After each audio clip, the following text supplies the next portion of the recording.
dengan segudang pengalaman, kemudian juga pemain yang mumpuni. Saya rasa Prancis kalau untuk lolos ke 16 besar mungkin bukan hal yang sulit lah sebetulnya. Oh, terlalu mudah. Apalagi di grup generasi emasnya Spanyol ya waktu Goal itu. generation ya. Jadi pernah juara Euro, 2 tahun berikutnya mereka juara Piala Dunia. Dan memang komposisi pemainnya luar biasa ya. Waktu itu. Kolaborasi Real Madrid sama Barcelona. Nah. Ada Puyol, ada Ramos belakang. Iya, ada Ramos lah. Pique. Gak masuk akal. Itu Itu kalau mungkin kalau di main BS itu sudah itu juara 9 semua itu ya. Dari Piala Dunia 2010 hingga 2014, 2018 itu rekornya Jepang kan statistiknya semakin naik, semakin bagus. Ada peningkatan. Tapi kalau saya memprediksi ya untuk kita perlu bahas prediksi untuk pertandingan besok tetap timnas Jerman karena memang. Tapi kalian merasa nggak sih sekarang tuh Piala Dunia itu nggak seheboh dulu nggak sih? Pernah nggak? Apa karena kita sudah tambah tuir ya, tambah tuwek, jadi nggak kepikiran Piala Dunia, kepikiran kerja. Gitu ya. Kalau Taufik ada kenangan apa? Ini curhat Mas.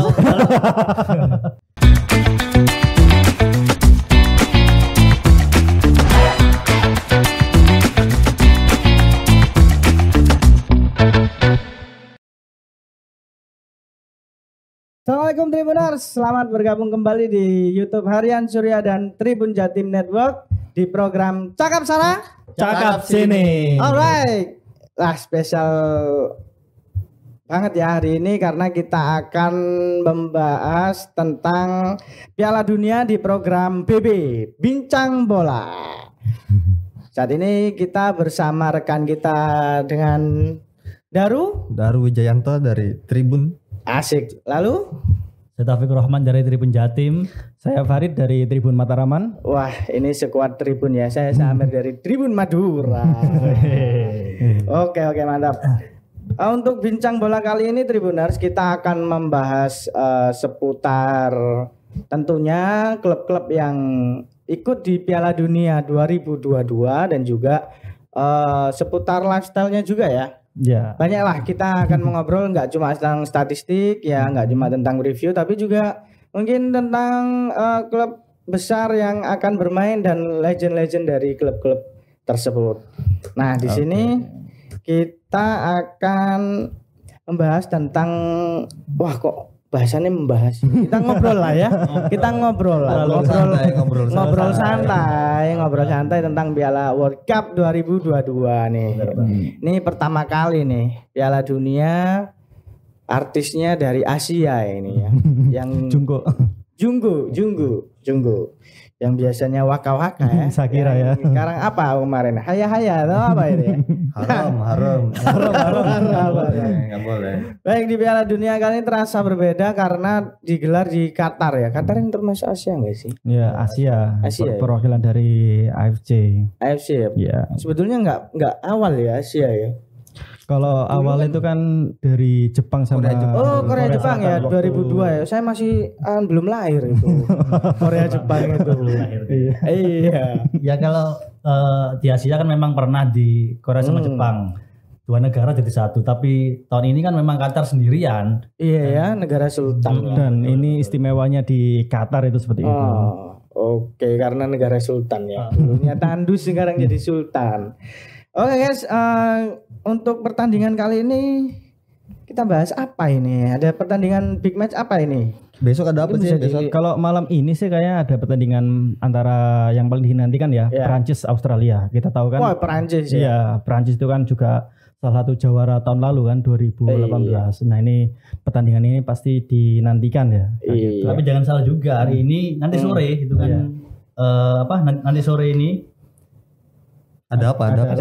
Big match juga ya, Argentina ya. Argentina lawan Arab Saudi. Nah, tapi aku nggak yakin nih Prancis di Piala Dunia ini. Kalau Prancis di Piala Dunia tahun ini ya memang kalau secara melihat persiapan banyak yang meragukan, terutama seperti beberapa kehilangan sejumlah pemain seperti Karim Benzema dan Kante, Pogba terutama yang jadi penggawa Juventus, maestronya seperti itu di Piala Dunia tahun lalu seperti itu. Tapi memang meskipun ditinggal banyak pemain, tapi kan kita tahu Prancis itu kan negara yang merupakan penghasil pemain sepak bola yang luar biasa ya. Kita tahu misalnya di zaman tahun 90-an ada Thierry Henry lalu Trezeguet. Betul. Jadi meskipun untuk tahun ini ditinggal banyak bintangnya, tapi saya pikir kans Prancis untuk melaju menuju babak berikutnya itu masih terbuka lebar menurut saya. Kalau ente gimana, Dar? Kalau saya malah kebalikannya sih. Kebalikannya enggak yakin seru sih, ya. Enggak yakin. Kalau bilang Prancis bakal juara enggak seru. Enggak seru. Jangan lupakan juga karena mereka punya 2 bintang di emblemnya. Enggak, 2 kali juara dunia loh. Ini sepak bola, Bung. Ini sepak bola. Tapi jangan lupa data juga penting, Bu. Oke, Kan begitu. Oke, kita kalau bicara ngomong soal data data ya. Sebagai juara bertahan ya.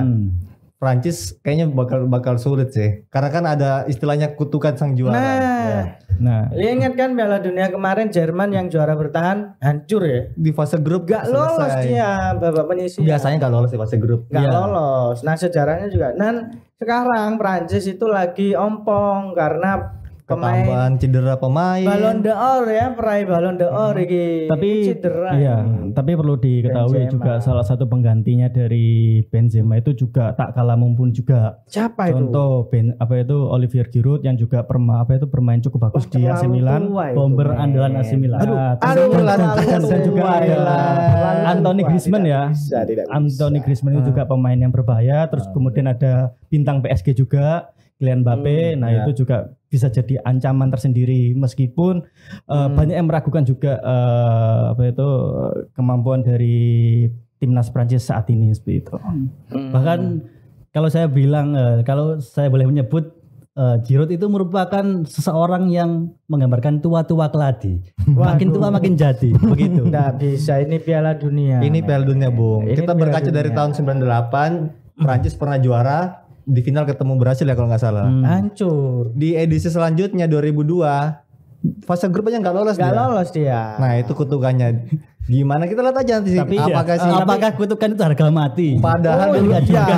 Enggak Itu juga, sudah kan? jadi tradisi. Semuanya kan masih sudah. bisa terjadi. Kemungkinan masih bisa terjadi. Ya, kalau bahas masalah tradisi, contoh kemarin Qatar pun juga sudah merusak tradisi di mana tuan rumah juga Ya maaf. untuk pertama kalinya sekuat kalah kan. ya kan Bro. backgroundnya itu. Ya, Asia bro. Ini Asia. Ya, enggak kalau bicara masalah tradisi Iya. ya tadi bisa dipatahkan juga. Iya. Terus juga masalah mentality itu juga sangat penting. Nah, Olivier Giroud, terus kemudian ada Griezmann itu juga adalah pemain-pemain penting yang kemarin sempat membawa Prancis juara juga di 2018. Nah, itu mungkin modal berharga juga. Jadi senjata utama dari timnas Prancis untuk paling enggak sampai final lah.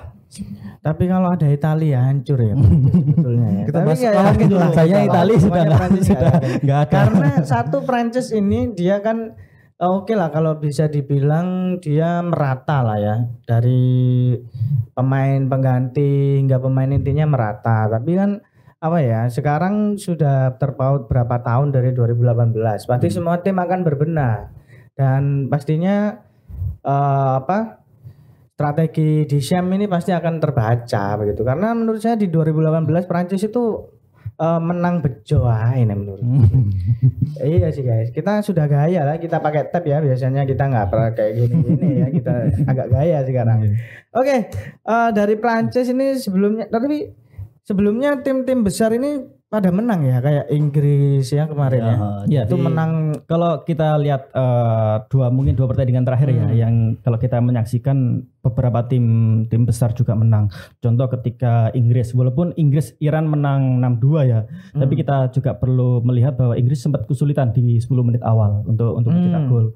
Itu karena memang faktor mentality juga itu juga sangat berpengaruh. Ketika Inggris sudah bisa mencetak 1 gol, akhirnya itu menjadi penyemangat, jadi trigger ya selanjutnya. Begitupun juga dengan Belanda. Kemarin kita tahu Belanda sampai babak pertama pun masih skor 0-0. Baru baru menit 83 kalau nggak salah itu Belanda baru bisa mencetak gol yang pertama, kemudian disusul gol yang kedua.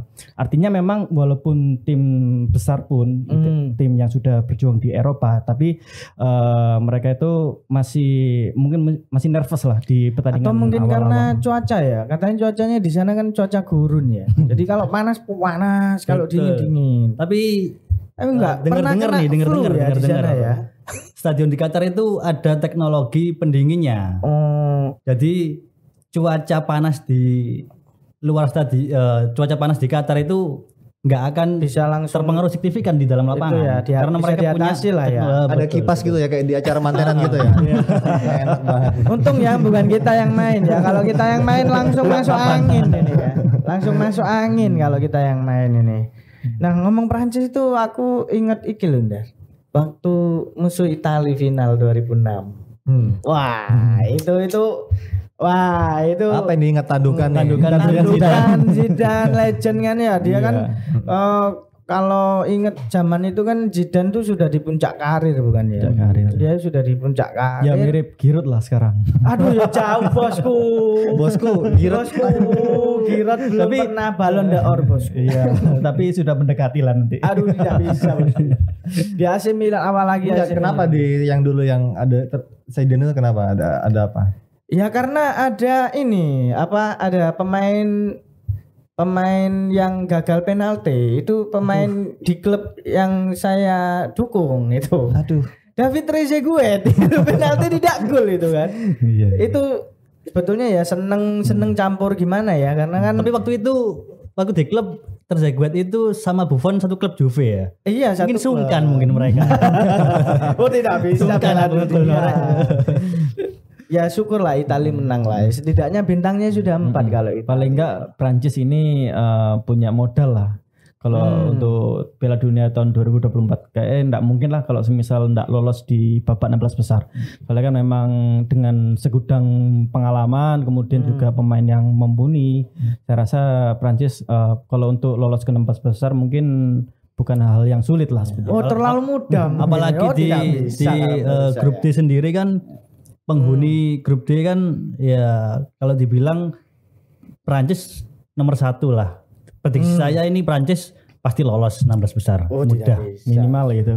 Harusnya sih ngikuti jejak-jejak tim yang lawan yang tim-tim Asia kan sudah belur dari awal nih Qatar terus. Tapi ingat loh lagi.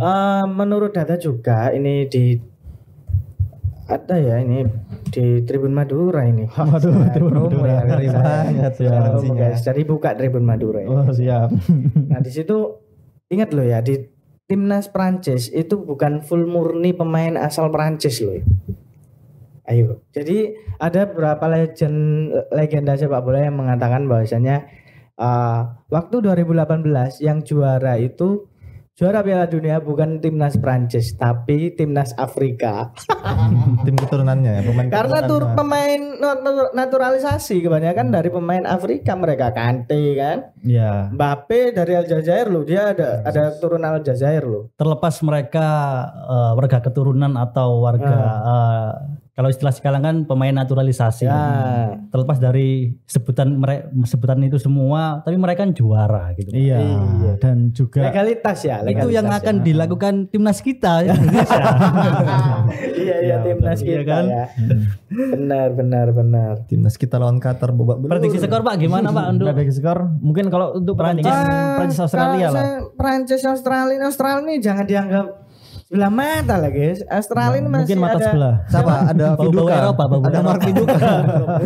Harry Kewell. Viduka terlalu itu ya. Saya belum lahir itu. Itu loh siapa yang selebrasinya gini loh. Tim Cahill. Saya suka Cahill itu hancur loh Belanda sama Australia kan waktu itu 2014 ya. Aroma Eropa kuat banget memang. Oh iya Australia jangan dianggap remeh. Mungkin kayak keturunan Inggris kan ya. Inggris KW dia.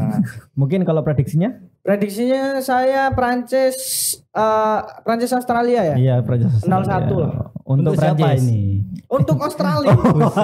Untuk Australia 0-1 lah. Justru Australia. Daru berapa Daru? Saya nggak mendukung Prancis, pengennya menang 2-1 lah Australia. Australia 2-1. Ya Prancis itu pokoknya sudahlah, biasanya emang sudah jadi apa ya istilahnya, dari tradisi, dari rekod yang buruk juara bertahan itu kalau memulai Piala Dunia itu. Ya, tapi kalau saya melihat dari komposisi pemain Enggak, prediksi kita bicara prediksi.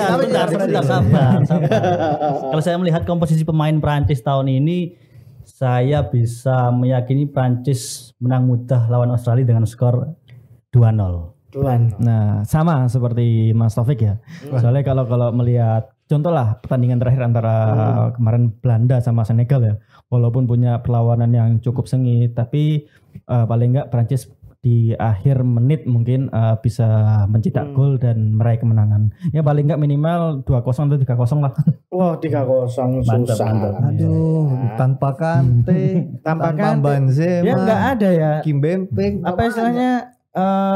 Gelandang mengangkut air ya, nggak ada. Sekarang siapa yang di angkat botol aja nih angkat air mineral. Enggak, kita emang ngambil opini yang nggak populer aja ya. Iya, ya, Australia bakal menang, pasti bakal menang. Jadi jadi kejutan lah di kan ada itu. Kalau tadi ngomong masalah gelandang ya, Adrien Rabiot. Gelandangnya PSG iya. itu kan tapi juga Rabiot angin-anginan. Rabiot Juventus. Oh, Juventus, sorry. Iya. Kemarin sebelumnya kan di PSG. Wah, iya. Sorry. Ini ada di coaching Juventus. Bisa enggak? Sorry. Ya, Enggak, intinya Rabiot itu kan juga pemain apa itu banyak pengalaman lah kayak gitu, dan itu juga bisa menggantikan posisi Pogba yang bisa menghandle lini tengah di Prancis. Ada Rabiot, semoga bisa teman-temannya legowo menerima kekalahan. Bisa menerima kekalahan. Karena angin-anginan bro, maaf. Rabiot main di Juve itu biasa kalau dia baru panas saat mau dijual. Rabiot itu baru panas. Tapi Piala Dunia tahun ini beda. Rabiot mungkin ingin unjuk gigi ke dunia. Dia nunjukin kalau siapa dia laku ya, biar dia laku ya.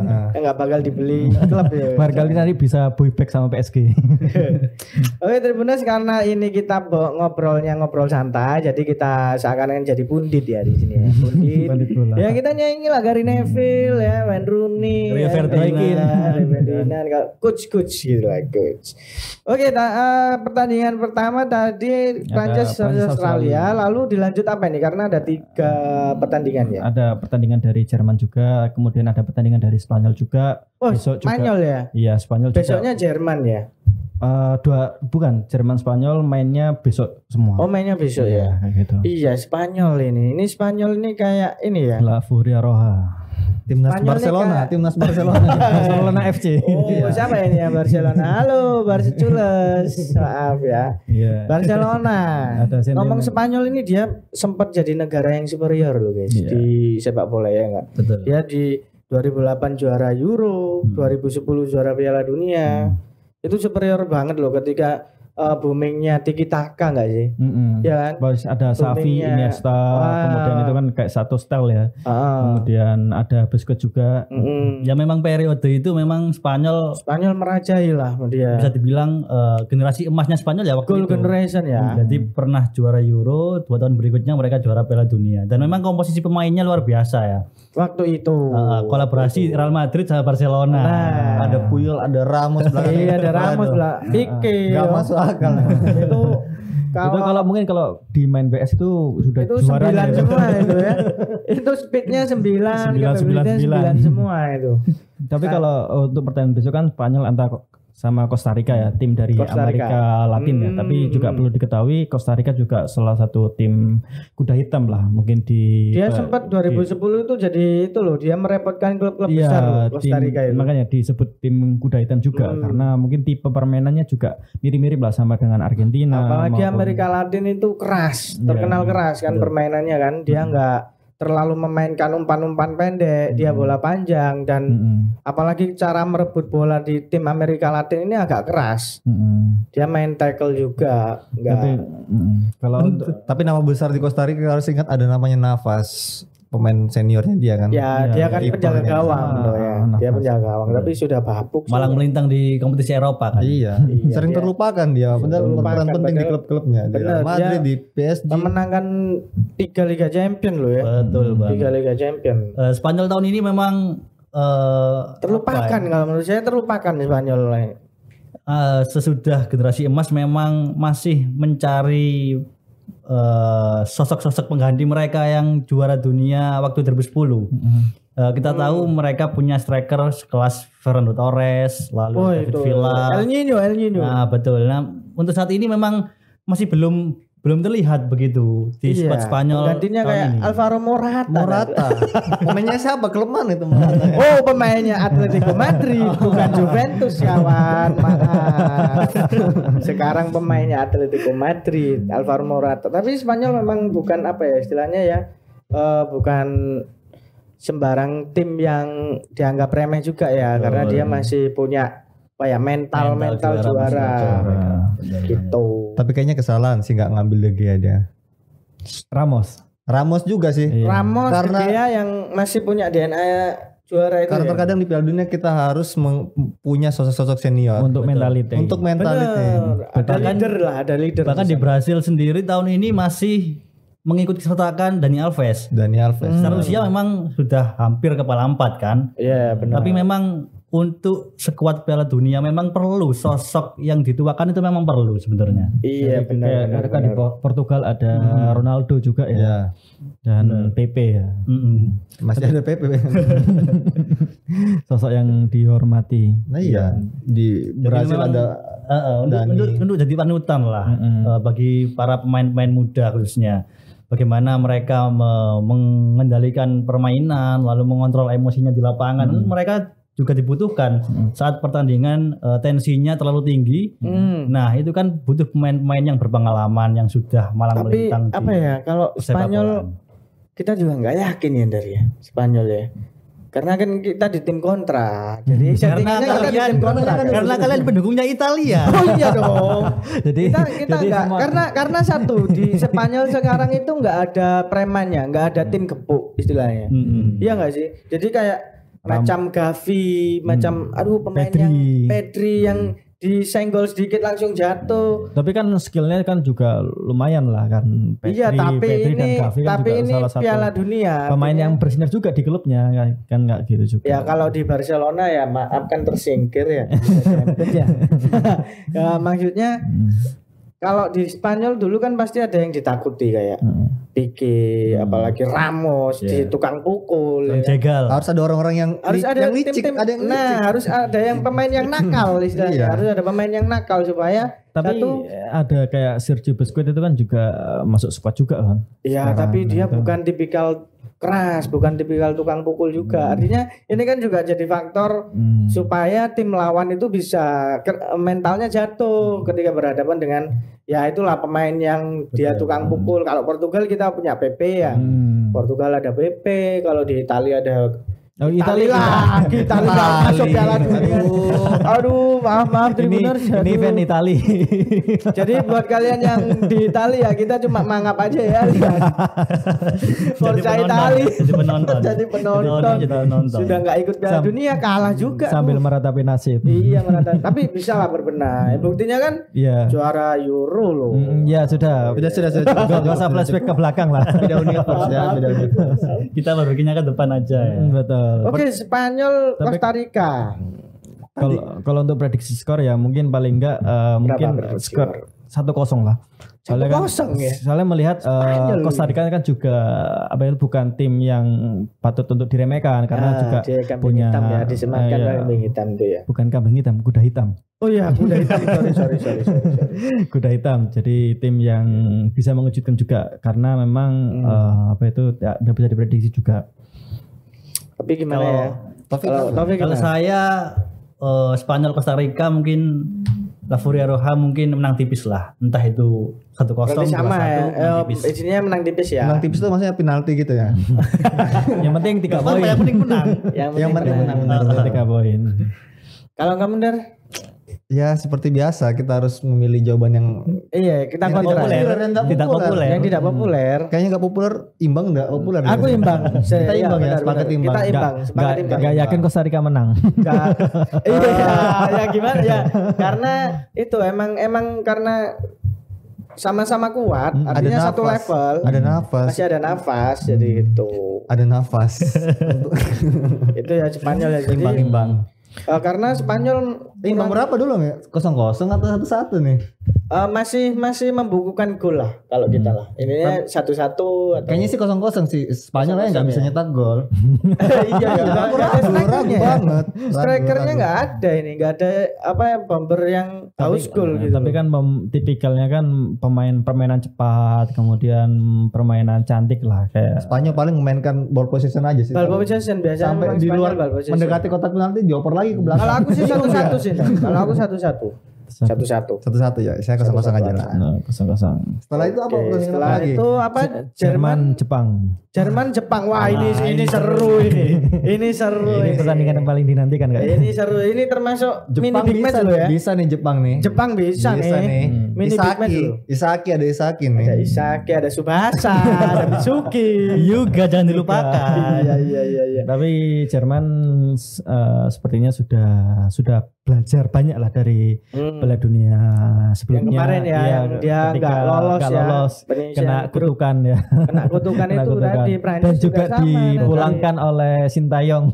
Oh iya ya, waktu Sintayong ya itu ya. Son Heung-min waktu itu ya. Oh iya Son, dia lari cepat itu dari tengah lapangan itu kan. Dia top speed itu. Dipulangkan oleh pelatih timnas Indonesia Sintayong. Cuma kan sekarang Jepang ya Dar ya. Kita tahu ya Jepang dia lolos perempat final Piala Dunia kemarin loh. Dia hampir menang sama Belgia. Dan itu juga cukup dramatis waktu pertandingan lawan Belgia itu kan. Oh iya. Awalnya menang tapi kemudian kena comeback juga loh. Kena comeback di menit akhir kan. Menit tambahan kan. Tapi kalau secara permainan ya kalau kita lihat tim Belgia kalau kita lihat kan 2018 kemarin kan juga golden era lah. Iya golden era. Jadi mulai ada Hazard, Lukaku, kemudian Vincent Kompany, kemudian ada Kompany sudah main yuk. Masih main. Waktu itu masih terakhir. Iya. Oh terakhir. Terus kemudian ada penjaga gawang itu siapa itu Real Madrid itu loh siapa? Ya, Courtois. Itu kan juga golden era. Jadi memang kalau kemarin lawan Jepang sama Belgia itu permainan juga cukup menarik karena selevel lah ya. Selevel. Bahkan kayak saya juga ngikuti ya statement terakhir dari kiper dari timnas Jerman Manuel Neuer ngomong tim yang paling kayak sulit itu salah satunya Jepang karena memang Jepang itu salah satu permainannya tidak bisa diprediksi. Mungkin mainnya kolektivitas tim ya. Tingkat kedisiplinannya cukup tinggi. Jadi ketika dari bertahan, menyerang dan lain itu Jepang itu memang luar biasa. Dia main kolektif soalnya. Ya, setidaknya benar. Asia yang kita bisa banggakan tuh ada dua itu. Korea Selatan sama Jepang. Jepang sendiri memang sekuatnya tahun ini memang kental dengan aroma Eropa ya. Iya dia. Di lini belakang ada nama-nama seperti Maya Yoshida itu pernah main di Southampton Liga Inggris. Lalu ada Yuto Nagatomo Inter Milan. Nagatomo masih main ya? Masih diambil sekarang. Masih diambil lagi ya Nagatomo. Udah tuwir loh itu ya. Jangan lupa juga backnya Arsenal. Backnya Arsenal siapa itu? Takehiro Tomiyasu. Oh iya. Back kanan luar biasa kan. Iya, Jepang memang Minamino juga jangan lupa. Oh iya Minamino Liverpool ya. Liverpool juga kan. Makanya permainan Jepang di Piala-Piala Dunia itu menjanjikan. Memang pemainnya luar biasa. Kiprahnya karirnya mereka di Eropa. Jadi ilmu yang mereka dapatkan di Eropa dia bawa ke negaranya. Sepak bola cepat terutama ya. Betul. Seperti di Inggris diaduk ke tim Jepang. Harusnya Indonesia bisa nyontoh Jepang lah. Ya mungkin ini sudah sekarang kan kita udah punya pemain-pemain. Oh iya kita agak-agak mirip Korsel lah ya karena Sintayong ya. Benar. Tapi kayaknya susah nih Jerman kan apa ya? Jerman sekarang kalau diomongi komposisi pemain dia merata juga enggak juga. Iya enggak sih? Tapi juga ya merata lah soalnya kan juga dari lini pelatihnya masih Joachim Löw enggak sih? Bukan sudah ganti dong. Bukan Löw ya. Kalau bicara Jerman sebenarnya bicara mental aja sih. Iya. Mental. Betulnya Jerman tuh mainnya enggak bagus-bagus amat sih sebetulnya. Iya. Tapi emang penting untuk terkait mentalitas dan lain-lain. Itu kan akhirnya kan kalau sudah bicara masalah mental ya, kita sudah bisa lihat portofolio paling enggak 2 pertandingan terakhir lah di Piala Dunia, terutama waktu Qatar Ekuador itu kan terlihat. Contoh kalau kita bahas tadi pertandingan antara Qatar dan Ekuador, kita tahu kan menit ketiga Ener Valencia kan golnya dianulir. Bayangkan pertandingan perdana menit ketiga sudah ada VAR ya. Iya, tapi golnya dianulir, tapi Ener Valencia kan tenang dan lain-lain, tapi 10 menit kemudian bisa mencetak gol. Itu membuktikan bahwa memang sebenarnya kualitas antara Qatar dan Ekuador itu mirip, cuman karena memang menang dari mentalitas itu akhirnya yang jadi trigger utama untuk. Menurut saya juga itu juga sih yang jadi faktor, Dan itu habitnya, karena kan di Liga Amerika Latin juga keras, artinya kalau di Asia kan menurut saya kurang sih. Jadi kayak enggak, ada kayak kesan power syndrome juga. Jadi istilahnya ketika jadi pemain Qatar itu mungkin sudah merasa takut dulu. Maksudnya ini tim kan karena kita tahu sebelum laga mereka udah Ekuador itu juga salah satu tim langganan di Piala Dunia. Sedangkan Qatar ini kan debut pertama kali. Oleh sebab itu ya enggak menyalahkan juga ketika kemarin Qatar mungkin enggak bisa mengembangkan permainannya, tapi ketika kita melihat udah mulai menit 80 Qatar udah mulai menyerang, permainan udah bagus lah. Nah, kalau kita membahas masalah mentalitas itu sangat penting, terutama nanti pada pertandingan antara timnas Jerman lawan Jepang juga. Kalau Jepang sih ini mentalitasnya juga ya nggak bisa diragukan ya. Dia sangat kuat banget secara mental, dia nggak gampang roboh. Kayak di tahun berapa itu ya, 2010 tuh ya. Waktu awal-awal namanya Keisuke Honda. Iya betul. Wah itu ngeri itu loh. Itu bintangnya AC Milan juga itu. AC Milan lagi. Tapi kan kembali lagi sih, lawannya ini Jerman dan mayoritas pemain yang di bawah ini mereka sudah main bersama-sama di level klub. Betul. Mungkin kalau bisa dibilang nih kekuatan keduanya Munchen FC mungkin ya.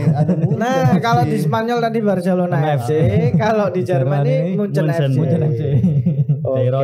Tapi kalau sekarang melihat kedua timnas ini kayaknya satu level deh. Iya enggak sih? Karena Jerman juga dia ya dikatakan Farid tadi dia menang mental secara permainan, secara kolektivitas tim. Jepang itu nggak diragukan loh, ya kan? Dia hampir menjatuhkan Belgia loh kan? Waktu itu ya. Jadi artinya dari Piala Dunia 2010 hingga 2018 itu rekornya Jepang kan statistiknya semakin naik, semakin bagus. Ada peningkatan. Tapi kalau saya memprediksi ya untuk kita perlu mas prediksi untuk pertandingan besok tetap timnas Jerman, karena memang kalau saya lihat mentalitas tim Eropa itu memang nggak bisa diragukan lagi. Wah, tapi ingat loh kemarin waktu 2018 tapi kalau dia hampir kalah kan Jerman sama Swedia itu ya. Iya, tapi tiba gini, kalau kita ngomong masalah mental ujungnya seperti kalau kita melihat pertandingan Belgia lawan Jepang, toh yang menang juga Belgia toh, kayak gitu. Yang lolos kan juga Belgia. Yang Korsel sama Jerman enggak. Kalau bahas masalah itu beda, situasinya sudah beda. Yang penting kalau masalah ini kan kalau kita melihat kan Jerman kan sudah berbenah, dan kalau antara pembandingan mentalitas tim-tim Eropa, negara-negara Eropa memang nggak bisa diragukan kalau melawan Asia, walaupun Jepang nggak menutup kemungkinan dia juga paling nggak skor nanti untuk pertandingan antara Jerman dan Jepang itu minimal 1-0 lah, atau paling enggak 2-1. Tipis lah ya, menang tipis lah ya. Atau mungkin bisa juga imbang. Tapi kalau saya sih cenderung ke menang 1-0 atau 2-1. Menang tipis. Kalau kamu gimana? Ya sama, menang tipis. Menang tipis untuk ya? Jerman menang tipis. Wah, kalau kita gimana? Saya harus menjawab yang nggak populer ya. Jerman. Tapi kalau lihat Jepang kan, mereka bilang katanya Jerman menang tipis ya. Jerman menang banyak. Kita lebih ke Jerman ya kan. Kalau aku enggak sih, kalau aku lebih ke seri kalau aku sih. Serinya bisa membukukan lebih dari 1 gol ya. 2 sama 3 sama. 2 sama atau 3 sama. Tapi ya kembali lagi, soalnya kalau lihat di tim Asia ini ya 2 gajo kita ya cuma Korsel sama Jepang yang bisa bicara banyak. Arab Saudi enggak? Arab Saudi belum, itu lumbung gol bro. Itu pernah kalah 8-0 sama Brasil. Ini nggak tahu nanti sama Argentina bisa 1 lusin atau setengah lusin nanti. Tapi mungkin udah berbeda lah. Ya semoga karena Arab Saudi kita tahu ya dia juga langganan di Piala Dunia kan. Dia sering ada di Piala Dunia. Tapi ngomong-ngomong soal dari Jerman ya. Dia waktu final sama Argentina itu kan sebetulnya juga saya katakan menang hoki enggak sih? Bukan mental lagi karena kita biasanya kalau sudah bicara final kan biasanya komentator bilang ini Dewi Fortuna tidak memihak ya. Betul. Nah itu kan peluang Argentina waktu itu. Itu wah banyak loh itu. Betul. Peluangnya Argentina itu. Tapi justru kalau kita bicara masalah permainan ya, pola permainan. Justru nggak harus ada permainan bagus untuk untuk bisa memenangkan pertandingan. Toh contoh kalau lihat pertandingan terakhir Belanda Senegal, kalau kita lihat Senegal lebih bagus secara permainan, tapi kan ujung-ujungnya Belanda yang bisa mencetak gol kayak gitu. Dia mainnya kayak Mourinho. Yang penting bisa cetak gol, yang penting menang. Urusan Louis van Gaal kalau kita lihat track record. Oh iya, Louis van Gaal 2014 itu ya. Walaupun itu enggak enak loh mainnya. Tapi Louis van Gaal kan juga membawa Belanda juga lolos sampai final loh. Dan itu kan kalau kita lihat permainan Belanda sebenarnya waktu 2010 final itu ya. 2010 itu kan kalau kita ngomong kan masih ada tim-tim yang lain yang ini nih Piala Dunia tahun 2010 sama 2014 itu 2014 ya. Yang Jerman Argentina. Itu kan agak-agak mirip sih. Dia kan mainnya perpanjangan waktu kan. Betul. Nah, di sini udah lebih bicara lagi ke ini stamina, Stamina juga. Kalau mental itu, juga lagi-lagi harus ditekankan juga. Mental lama-lama bisa turun, Bung.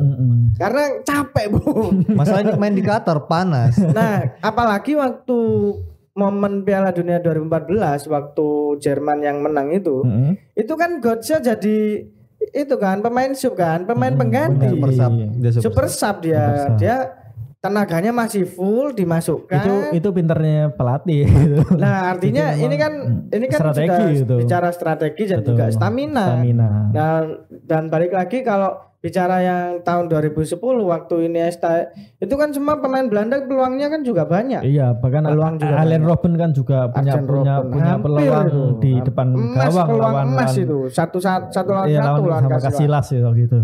Hancur, tapi heran ya waktu di 2006 ada insiden yang sama di 2010 tapi yang diingat itu Zidane.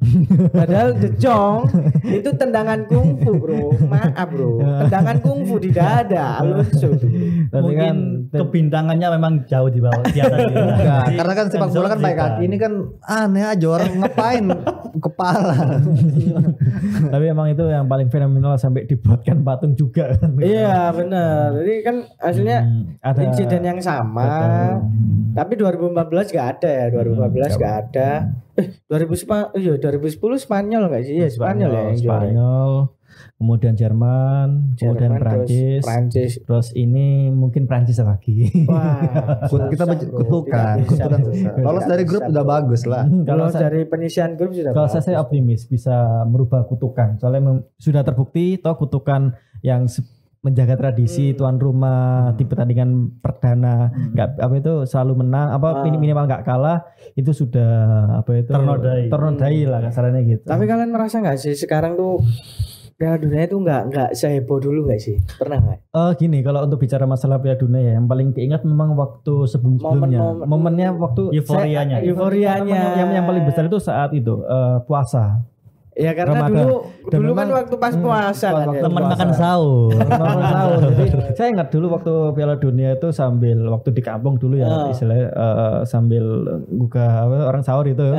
Sambil nonton Piala Dunia kayak gitu. Jadi emang untuk kemariahan itu memang masa kecil lah masa sebelumnya itu jauh lebih ramai, mungkin juga bebarengan momentumnya gitu. Apa karena kita sudah tambah tuir ya, tambah tuwek jadi nggak kepikiran Piala Dunia, kepikiran kerja gitu ya. Kalau Taufik ada kenangan apa? Ini curhat kalau Taufik gimana kenangan Piala Dunia gitu? Aku sering misal beli poster jadwal dunia, kan, kita pasti kan di kamar beli jadwal ya kan diisi kan. Ya. Tapi asal nggak kan. Itu kan nggak ya aman ya. Aman. Sekarang kan capture. makanya itu vibe-nya beda. Vibe-nya beda ya. Dulu effortnya dapet ya. Betul. Jadi, terus kalau di angkot-angkot itu biasanya sudah ada poster timnas Jerman, timnas Spanyol, Prancis. Di weekend itu beli bola ya, koran-koran yang olahraga lah. Edisi jadwal yang dia dapat bonus poster jadwal atau poster timnas itu kan. Betul. Terus Itu yang jadi kayak soalnya memang kan sekarang udah era digital ya, jadi lebih mudah. apalagi kalau nonton jam 12 malam jam Udah 1 pun ngantuk ya walaupun ngantuk tapi akhirnya sudah ada jam 1. Kalau dulu kan masih nunggu, yang nggak bisa nonton TV nunggu koran dulu besok pagi ini kan kayak gitu. Kalau Daru ada kenangan apa itu Piala Dunia itu? Aduh, agak sesat. Kenangannya beda ya. Suka tebak-tebak skor mungkin dia. Iya, tebak-tebak skor sukanya dia ya. Suka tebak-tebak skor sama teman-teman aja. Tebak skor ya sama Tebak teman-teman. skor yang Tebak berhadiah ya. Jangan dicontoh ya. Iya, tebak-tebak berhadiah. Tebak berhadiah aja. Kalau saya sih Piala Dunia dulu tuh yang sangat terkenang ya pasti 2006 bro. 2006 ya. Terus 2010 itu yang lagunya Waka Waka. Shakira kan? itu ya. Lagunya itu viral kan waktu itu belum ada platform. Kayaknya sampai media sekarang sosial itu lagu Waka Waka pun nggak ada yang bisa menandingi. Masih terngiang-ngiang ya. bro. Masih terngiang-ngiang begitu. Popularitasnya dengan Karena beberapa waktu dulu itu kan apalagi belum terlalu canggih saya. HP masih monokrom. Dulu sih ada Ricky Martin. Betul. Ya, Ingat dulu itu kan 98. Iya, Prancis. Saya belum lahir itu, bro. Mas Daru sudah tahu. Lahir, bro. Enggak. Saya belum lahir itu, bro. Berarti sudah. Iya, bro. Dari 2000 yang paling mengenang kalau saya Piala Dunia ya antara 2006 2010. Kalau sudah 2018 kemarin kayak gimana ya lihatnya? Soalnya memang kok wis juara yo. Iya. Jadi kok wis juara. Artinya gregetnya itu enggak ada. soalnya memang mungkin karena penyelenggaraannya itu di Eropa. Akhirnya kan dan terkesan memang 2010 di Afrika loh. Iya nggak maksudnya beda ketika tim-tim Eropa kalau bermain di Eropa sama di Afrika itu kan kayak mungkin gregete. Kalau tim Eropa kan mereka sudah biasa main di Rusia, mereka jadi secara apa ya kualitas permainan mereka sudah bisa menguasai. Beda ketika tim Eropa main di Afrika, mereka ada adaptasi suhu dan lain-lain. Tapi kalau aku pribadi jujur lebih suka main di Asia. Karena kita nggak terlalu begadang. Masuk bener. Ya kan? Kita Apalagi nggak terlalu waktu di begadang. Korea sama Jepang. Wah, enak banget. Itu enak ya. Siang hari ya itu. Itu siang hari, sore, malamnya pun nggak terlalu larut. Betul banget. Makanya Tapi kalau ini ada pribadi fun fact, lebih suka guys. di Asia. Ada fun fact yang lucu di mana dari 2022 terakhir itu yang juara Piala Dunia tim Eropa loh. Terakhir Amerika Latin itu tahun 2022 enggak sih Brazil? Ya kan? 2000 berapa 2006 Italia, 2010 Spanyol, kemudian 2014 Jerman, 2018 Prancis. Prancis. Sebenarnya memang yang bisa mungkin menang. ini waktunya Amerika Latin ini mungkin ya. Ya kalau melihat komposisi seperti Brazil ya, itu kan juga saat ini juga dihuni pemain bintang, terutama ada bintangnya MU. Brazil ini nggak ada yang jagoin lah gimana Brazil. Tapi tetap Brazil juga jadi tim yang menakutkan juga di Piala Dunia tahun ini karena bahkan kayak pemain Firmino aja nggak dipanggil. Iya ini. Ini kutukan. Enggak baik. Firmino nggak Jadi dipanggil. Firmino itu pemain dengan pencapaian seperti itu di Liga Champion, waktu di Liverpool dan lain-lain, tapi nggak dipanggil sama. Itu kan membuktikan bahwa tim Brazil ini mungkin kalau pemain bintangnya itu tura-tura. Enggak. Ya karena juga sih. kenapa Piala aku baru sadar kenapa Piala Dunia enggak seru karena 3 pemain Liverpool enggak. Ya enggak ada. Salah Firmino mana. Kalau aku tambah lebih dong, satu tim nggak main Italia dong, lagi ya. Itali dong, maaf, nggak main semua itu, sudah nggak main kalah, itu tambah nggak seru, asli. Itu kan Itali kan 2 kali nggak sih, nggak ikut Piala Dunia, astaga. Curhat fan Itali. Oke, akan ada lanjut lagi program Bincang Bola dan akan membahas tim-tim besar Piala Dunia dan juga Mungkin prediksi sudah dan nanti menjelang babak final juga ya. ya terus kita akan lanjut Bincang Bola ini. Jadi bagi Tribuners yang ingin mengeluarkan prediksinya atau ingin mereview skor statistik boleh ditulis di kolom komentar di YouTube Harian Surya dan Tribun Jatim Network di program Cakap Sana Cakap Sini, khusus di program BB Bincang Bola. Oke, terima kasih untuk saat ini. Yang pasti kita akan lanjut ya untuk tim-tim besar selanjutnya. Kita akan juga bahas untuk tim selanjutnya apa itu, Rid? Dicek dong pertandingan selanjutnya apa? Hari ini yang hari ini aja. Yang hari ini kan kita Yang bahas. hari ini Maksudnya kan yang besok ada partai besar nggak? Yang Brazil juga itu juga. Oh Brazil ya? Iya. Itu yang juga yang dinantikan juga. Oh iya. Selain timnas Inggris kemarin ya. Salah satu kandidat juara. Iya betul. Brazil ini nanti juga akan main lawan Brazil lawan siapa? Serbia. Oh Serbia ini juga kuda hitam loh deh. Iya. Serbia ini. Kita bahas di podcast selanjutnya aja ya. Oke. Brazil sama Brazil ini yang main hari Jumat dini hari nanti yang paling jadi apa? Yang lainnya itu tim kecil semua atau gimana? Bukan tim kecil tapi yang paling dinantikan lah. Oh gitu ya. Oke. Untuk next kita akan bahas Brazil ya, yang dimana jadi calon kandidat juara. Yang dicalonkan jadi kandidat juara di Piala Dunia 2022. Oke, terima kasih Tribuners sudah bergabung bersama kami dan ciao. Halo. Terima kasih. Dadah.